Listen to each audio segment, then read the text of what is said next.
I opened the hotel suite door and froze. Her laugh was the first thing I heard, low, breathy, familiar. Then I saw him, in our bed, with her, my maid of honor, my best friend.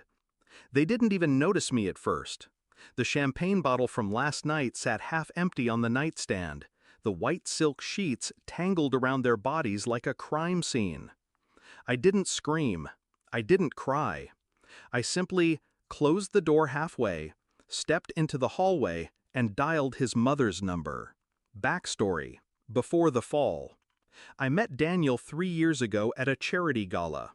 He wore a navy suit and that arrogant smile that somehow didn't make you hate him. He made me laugh in a way I hadn't in years. We built a life together. He proposed under a snowfall in Paris. I said yes without hesitation. And Claire? She was my anchor long before Daniel came into the picture. The kind of friend who would hold your hair back when you were sick and still roast you about it later.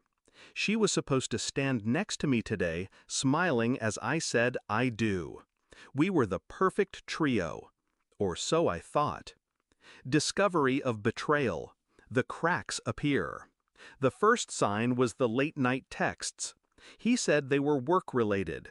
She said she was talking to someone new. Then, at my bridal shower, I caught them exchanging a glance, a half-second too long. My stomach told me the truth before my brain did. But I didn't confront them. Not yet. 2 weeks before the wedding, I checked his phone while he was in the shower. Her name wasn't there. She was under Aaron. What I read made my blood run cold. They hadn't just been sleeping together. They were planning to be together after the wedding, after he secured access to my trust fund. I closed the phone and smiled like I hadn't just been gutted. Shift in mindset. The plan forms. I could have walked away then, but walking away would have let them win quietly. And quiet wasn't what I wanted. I wanted an audience. I wanted him to choke on the truth in front of every person whose approval he craved. So I called my lawyer.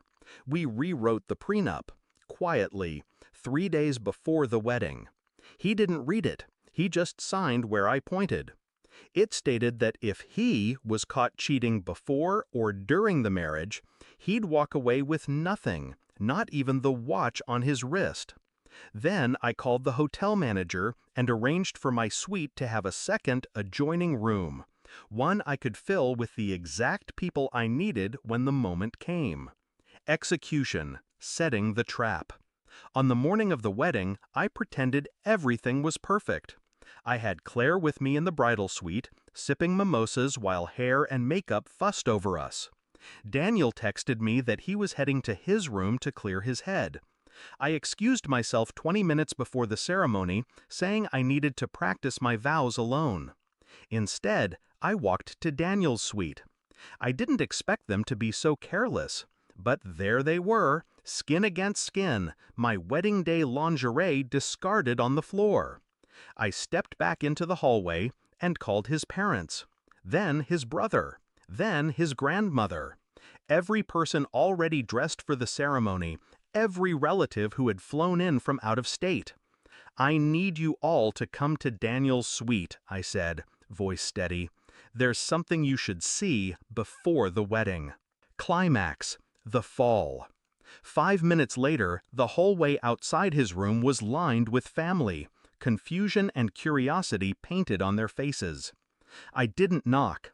I opened the door wide, stood aside, and let them all file in. Gasps. Silence. Daniel scrambled off the bed, stammering, reaching for words that wouldn't come. Claire clutched the sheets to her chest, eyes wide. I didn't raise my voice.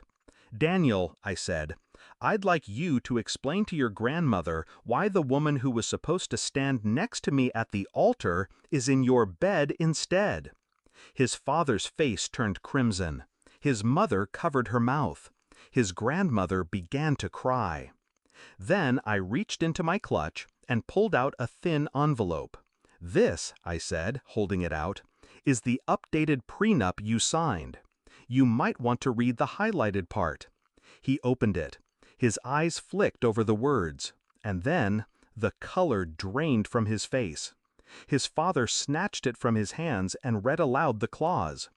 In the event of infidelity prior to or during the marriage, the party at fault forfeits all rights to shared property, assets, and financial support. I turned to his family. "So, there will be no wedding, but there will be a press release, should anyone ask why. And if you want to know who leaked the text messages and hotel security footage to the bridal party," I looked at Claire. "It was me." Resolution, the last word. No one spoke. Daniel stood there, naked but for his shame, while his entire family avoided his eyes. I walked to the door, heels clicking on the polished floor, and paused.